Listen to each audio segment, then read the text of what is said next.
ગુજરાતના દરિયામાંથી અવારનવાર નશીલા પદાર્થ ઝડપાતા હોય છે, ત્યારે વધુ એક વખત ડ્રગ્સનો જથ્થો ઝડપી લેવામાં ભારતીય કોસ્ટગાર્ડ અને ગુજરાત એન્ટી ટેરરિસ્ટ સ્ક્વોડને સફળતા મળી છે. પોરબંદરથી 190 કિલોમીટર દૂર દરિયામાં આ ઓપરેશન હાથ ધરાયું હતું. આ કાર્યવાહીમાં રૂપિયા 1800 કરોડનો 300 કિલોગ્રામ નશીલો પદાર્થ જપ્ત કરવામાં આવ્યો છે. સમગ્ર ઘટનામાં કોસ્ટગાર્ડની શિપને જોઈને પાકિસ્તાની બોટના ચાલકો ડ્રગ્સને દરિયાના પાણીમાં ફેંકીને ભાગી ગયા હતા. ત્યારબાદ કોસ્ટગાર્ડે પાણીમાંથી ડ્રગ્સનો જથ્થો બહાર કાઢ્યો હતો. ડ્રગ્સ મોકલનારનું નામ અગાઉ પણ એટીએસની તપાસમાં ખુલ્યું હોવાનું જાણવા મળ્યું છે.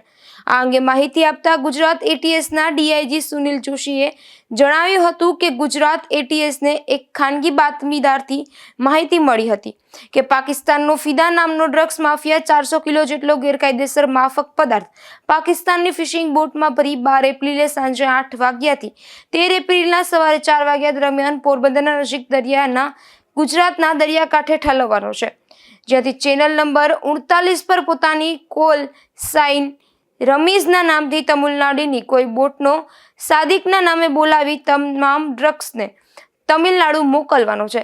જે બાતમીના આધારે એટીએસ અને ભારતીય કોસ્ટગાર્ડના ઉચ્ચ અધિકારીઓએ તુરંત જ ગંભીરતા લઈ ઓપરેશનની તૈયારી કરી ભારતની જળસીમામાં બાતમીવાળી જગ્યાએ પહોંચી વોચમારા ગોઠવી હતી. તે દરમિયાન આઈએમબીએલ નજીકના આ બોટ દેખાતા તેને કોસ્ટગાર્ડની શિપ દ્વારા પકડવા જતા હતા.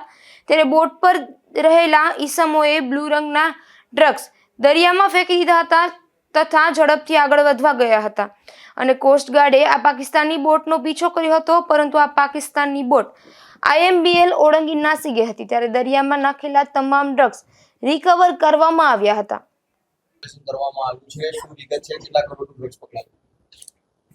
આપને બધાને જે રીતે ખબર છે કે ભારત સરકાર અને ગુજરાત સરકાર ડ્રગ્સ વિરુદ્ધ હાર્શ એક્શન લેવામાં આવે એ રીતની નીતિ અપનાવેલી છે અને નો ડ્રગ્સની પોલિસી અપનાવેલી છે.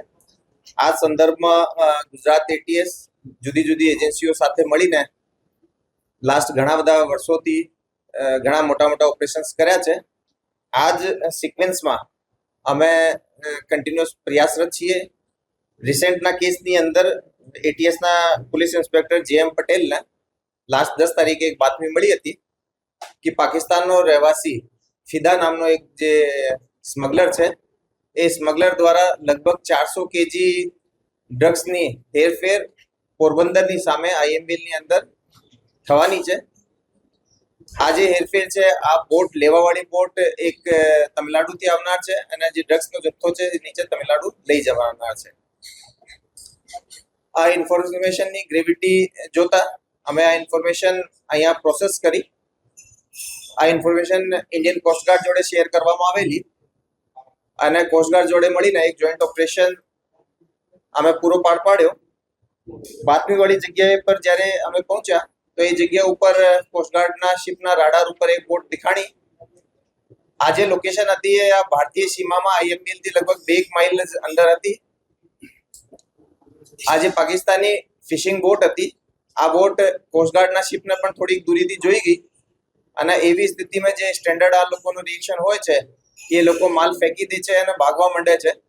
તો એ લોકો સેમ આ જ કામ કર્યો. આ પર્ટિક્યુલર ઓપરેશનમાં આ જે જગ્યા છે આ આઈએમબીએલથી બહુ નજદીક હોય. આ જે બોટ છે એ પાકિસ્તાની એરિયામાં જતી રહી. કોસ્ટગાર્ડ દ્વારા બહુ જ ચોકસાઈથી બહુ સ્પીડથી આનો પીછો પણ કરવામાં આવેલો, પરંતુ આ પાકિસ્તાની હદ સીમામાં જતી રહેવા પછી એને પકડવાનો મુશ્કેલ થયો. આ દરમિયાન જે એ લોકોએ માલ જે હતો એ બ્લુ કલરના જે પ્લાસ્ટિકના ડબ્બા હોય છે મોટા, આ ડબ્બાની અંદર સંથાડીને રાખેલો હતો અને એને એ લોકોએ ફેંકી દીધા હતા.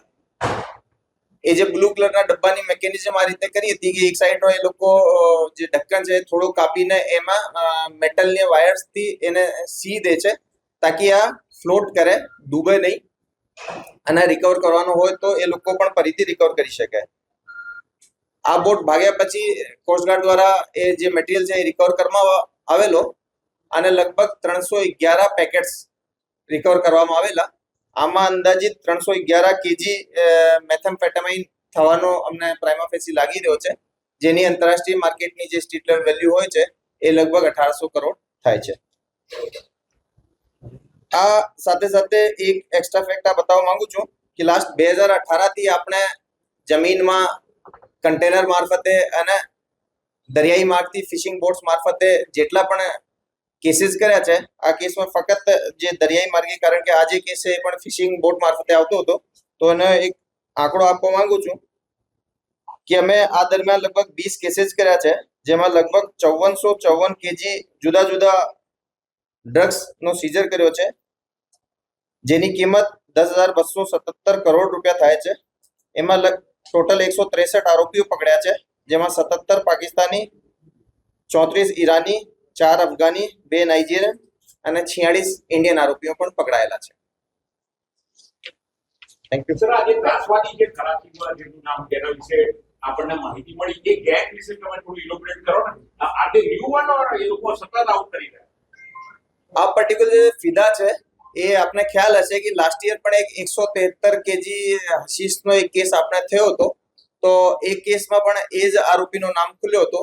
આ એક રીઢો ત્યાંનો સ્મગલર કહેવાય અને આ મેનલી ઇન્ટરનેશનલ માર્કેટમાં ઘણી બધી જગ્યાઓ પર મટીરિયલ મોકલતો હોય છે, તો આ નામ અમારી એજન્સીમાં પહેલા પણ આનું નામ ખુલેલો છે. એટીએસ અને કોસ્ટગાર્ડ દ્વારા રિકવર કરેલા ડ્રગ્સની તપાસ કરતા તેમાં કુલ 311 પેકેટમાં આશરે 311 કિલો માદક પદાર્થ મળી આવ્યો હતો, જેની અંદાજિત આંતરરાષ્ટ્રીય કિંમત બજાર રૂપિયા 1800 કરોડ થાય છે. જે બાબતે ગુજરાત એસટીએસ ખાતે ગુનો નોંધી આગળની કાયદેસરની કાર્યવાહી હાથ ધરી છે.